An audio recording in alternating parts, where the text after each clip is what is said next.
Hello my dear learners, जय Shri Shyam, welcome to the session. So मैं आ गई हूँ आपके लिए November 2023 CA intermediate students who are preparing for the income tax paper, आपके लिए एक स्ट्रैटेजी, जिस स्ट्रैटेजी को फॉलो करके definitely if you start even from today, approximately आपके पास 3.5 महीने का टाइम है and it's very huge amount of time which is available. तो अभी भी आप लोग अच्छे से पढ़ के नवंबर 2023 के अटेम्प्ट को आप क्रैक कर सकते हो, राइट?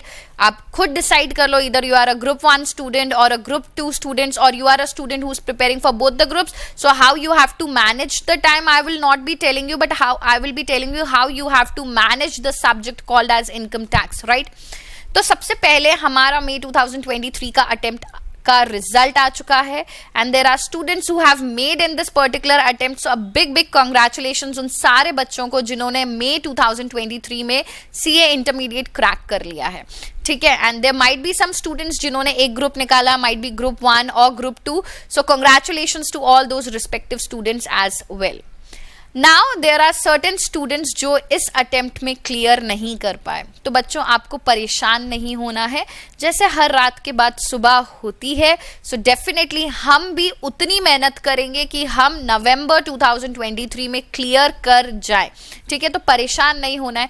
शायद कहीं थोड़ी बहुत कमी रह गई होगी, इसलिए ये अटेम्प्ट में नहीं क्लियर हुआ, बट अब डेफिनेटली हो जाएगा. सो नेक्स्ट 10 to 12 मिनट्स आप लोगों को ये वीडियो को छोड़ना नहीं है. I would be discussing the strategy, जिसको अगर आपने ढंग से फॉलो किया तो टैक्स जैसे सब्जेक्ट में आप डेफिनेटली एग्जेम्पशन ला सकते हैं. Now, one point that I would like to highlight here is I'm just explaining the income tax strategy. I am not discussing anything about the GST portion, right? So, हम बात करेंगे हमारे income tax के बारे में. That is basically the strategy for the November 2023 attempt.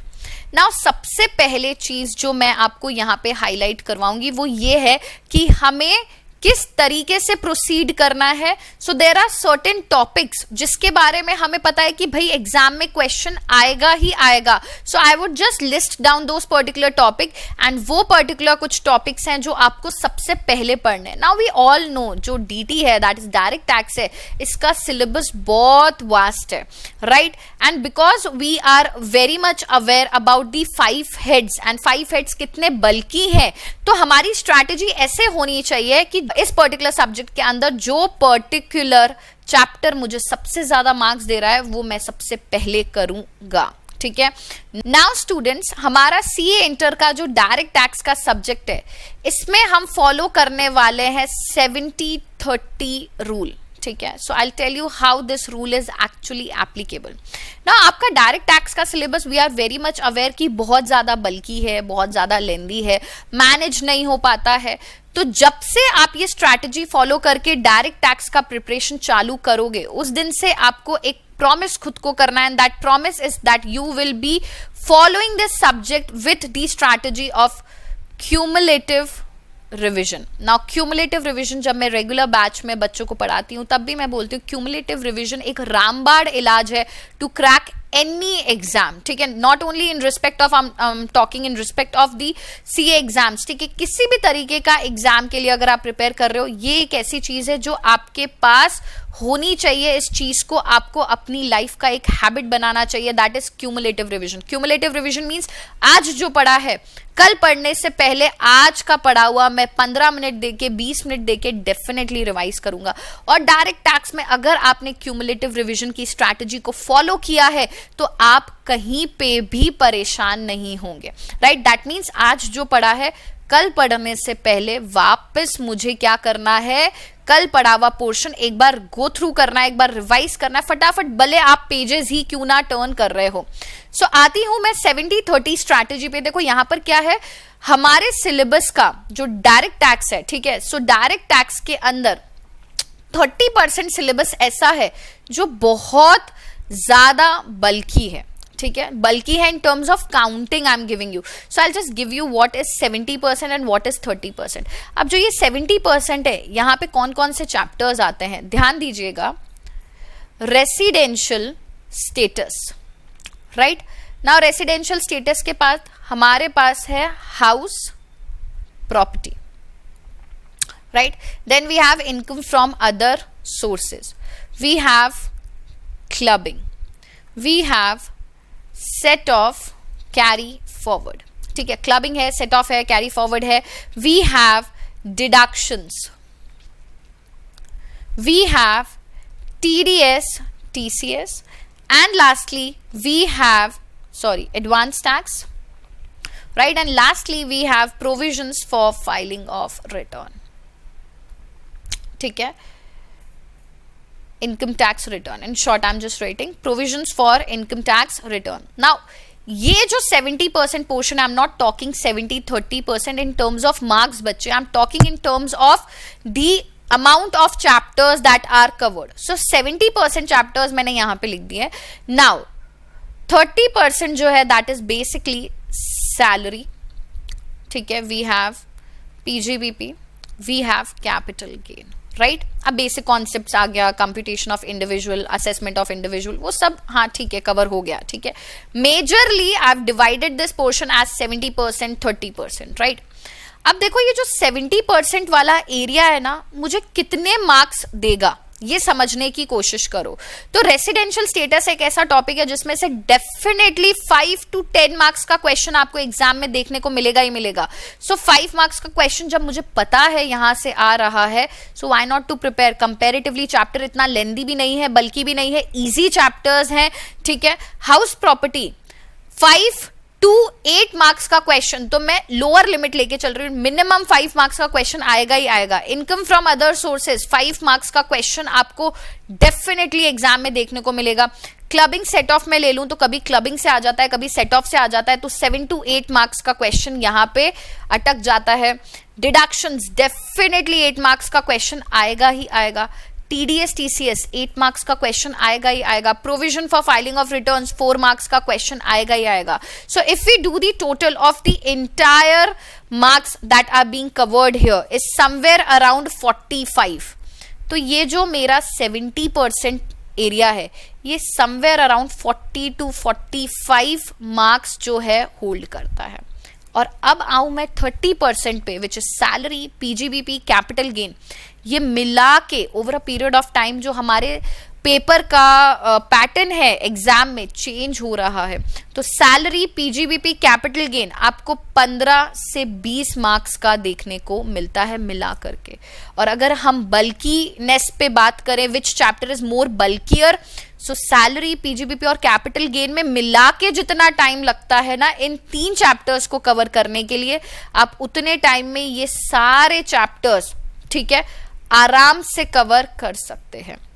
Right? So I would always say do not target the 100% strategy.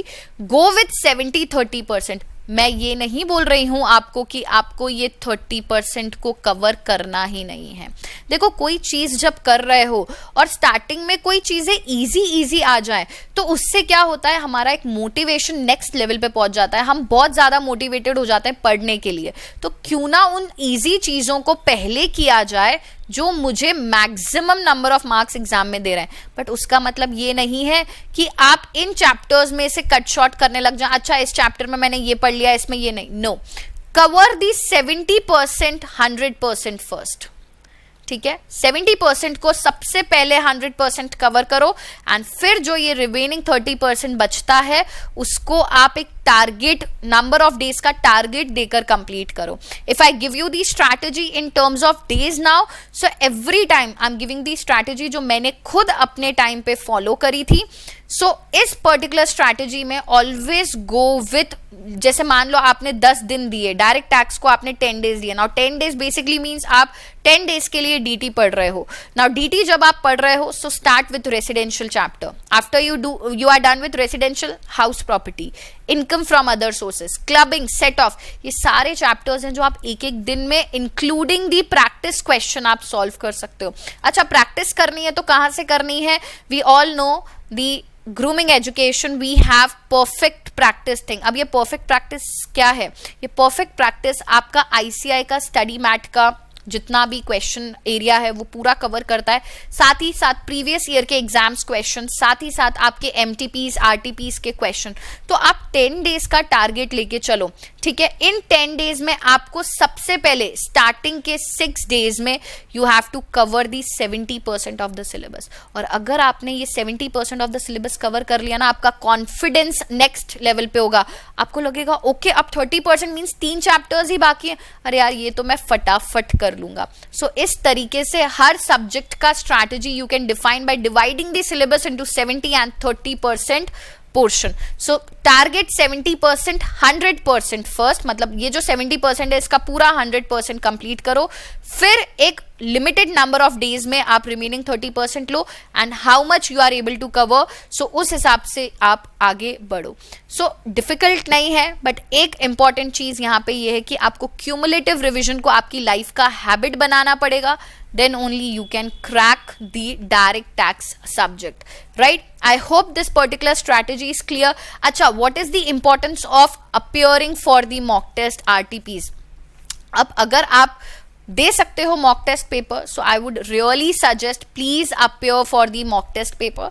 But if you are like you are not able to give, तो पिछले 5 attempt के, that is आप May 23, November 22, May 22, November 21 and हमारा May 21, ये 5 attempt के जो papers हैं उनको गो थ्रू करो। गो थ्रू करने का मतलब मैं आपको ये नहीं कह रही हूँ कि आप वो पेपर पूरे सॉल्व करो, नो। जैसे से for example if you are starting with the residential status, ठीक है, तो आपने ये 5 अटेम्प्ट के पेपर, जब आपने रेसिडेंशियल स्टेटस पढ़ लिया, प्रोविजंस पढ़ लिए, ठीक है, क्वेश्चंस कर लिए, go through the 5 years paper, ये आइडेंटिफाई करने के लिए 5 अटेम्प्ट में इस चैप्टर से किस तरह का क्वेश्चन आ रहा है। आई एम टेलिंग यू, आपको इस तरीके से हर चैप्टर को अगर आपने प्रिपेयर किया है और एक बार में 5 अटेम्प्ट के पेपर्स में से सिर्फ रेसिडेंशियल स्टेटस के क्वेश्चंस ही करने हैं, तो इतनी बड़ी बात नहीं है। आपको पता भी नहीं चलेगा, आपके 5 अटेम्प्ट के प्रीवियस ईयर के क्वेश्चंस प्रैक्टिस हो जाएंगे, क्योंकि एक बार में एक चैप्टर का ही करना है,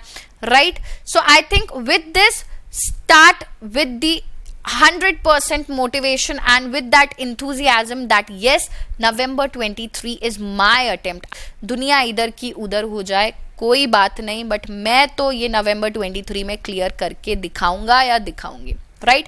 एंड लास्टली मैं एक चीज डिस्कस करना चाहूंगी। स्टूडेंट्स बड़े परेशान होते हैं, जो स्टूडेंट्स May 2023 में अटेम्प्ट दे चुके हैं, कि मैम कोई अमेंडमेंट है क्या, डायरेक्ट टैक्स में किसी तरीके का अमेंडमेंट है क्या? So I would like to declare that there is absolutely no amendment. जो फाइनेंस एक्ट 2022 May 23 के लिए एप्लीकेबल था, वही फाइनेंस एक्ट 2022 नवंबर 2023 के लिए एप्लीकेबल है। तो आपके लिए कोई अमेंडमेंट्स नहीं है। जिस नोट से जैसे आप पढ़ रहे थे आपको वैसे ही पढ़ना है और परेशान बिल्कुल भी नहीं होना है। Start with the 100% enthusiasm. All the best students. Thank you. जय श्री श्याम।